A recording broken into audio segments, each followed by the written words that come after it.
आज ते ईश्वरीला मी घराबाहेर पडू देतच नसते आणि ती जर घरातून बाहेर पडलीच नाही तर इनॉग्रेशनला यायचा प्रश्नच येत नाही. आज मला तुला इथे एकटीला सोडून जावं लागणार. तुझ्याशिवाय इनॉग्रेशन चालू होणार नाही. आजच्या एपिसोड मध्ये इथे आता ईश्वरी भयंकर चिडलेली असते.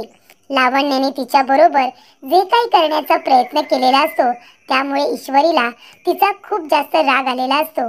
तेव्हा इथे ईश्वरी लावण्याचा हात पकडते आणि तिला ओढत ताणत तिथून घेऊन जात असते. तेव्हा लावण्य म्हणते, 1 मिनिट, कुठे घेऊन जातेस तू मला आणि हे तुझं काय वागणं आहे?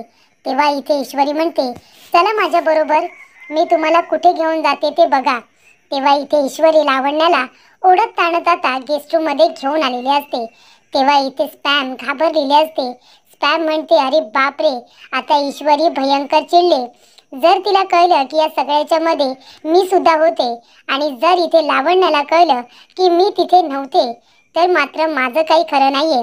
लावण्य माझ्यावरती ओरडण्याच्या आधी मला इथून गायब व्हायला हवं असं आता स्पॅम म्हणते आणि तिथून निघून जाते.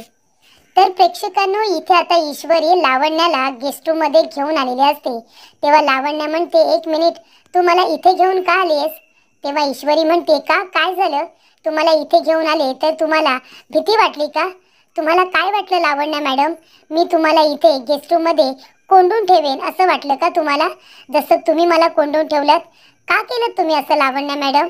तुम्हाला थोडं तरी गांभीर्य आहे का या गोष्टीचं की जर मी योग्य वेळेवरती आले नसते तर काय झालं असतं? इन्व्हेस्टर एवढी मोठी डील कॅन्सल करून निघून गेले असते. हीच आहे का तुमची अर्णव सरांबरोबरची फ्रेंडशिप? हीच आहे कामावरची श्रद्धा? तुम्ही इथे मला कोंडून ठेवलात आणि त्यानंतर अर्णव सरांची काय अवस्था झाली होती हे तुम्हाला कळलं नसेल नाही का? माझ्याकडून बदला घ्यायच्या नादामध्ये, मला हरवण्याच्या नादामध्ये तुम्ही सात्विक फॅशनचं किती मोठं नुकसान करत होता हे तुमच्या तरी लक्षात आलं का? मी जर योग्य वेळेवरती पोहोचले नसते तर एवढे मोठे डीलर्स तिथून निघून गेले असते. मग किती सात्विक फॅशनचं नुकसान झालं असतं याचा विचार तुम्ही एकदा तरी केलात? तेव्हा लावण्य म्हणत असते, जास्त बोलू नकोस हा, आणि तुझी हिंमत कशी झाली ग हे सगळं बोलायची? तेव्हा ईश्वरी म्हणते, का? तुमची करायची हिंमत होऊ शकते पण माझी बोलायची हिंमत होऊ शकत नाही असं वाटते का तुम्हाला? तुम्ही माझ्या बरोबर वाईट वागू शकता पण मी तुम्हाला वाईट बोलू सुद्धा शकत नाही. हे बघा लावण्य मॅडम, मी तुम्हाला शेवटचं सांगते, पुन्हा जर माझ्या वाकड्यात गेलात ना आणि असं वागलात ना तर माझ्यापेक्षा वाईट कुणीही नसेल. तुम्ही माझ्या बरोबर जे काही वागलात ते जर मी अर्णव सरांना सांगितलं तर काय होईल याची तुम्हाला थोडी तरी आयडिया असेलच नाही का? म्हणूनच म्हणते, पुन्हा असं वागू नका. आणि जर मी अर्णव सरांना आता सांगितलं असतं ना तर आत्ताच्या आत्ता काय झालं असतं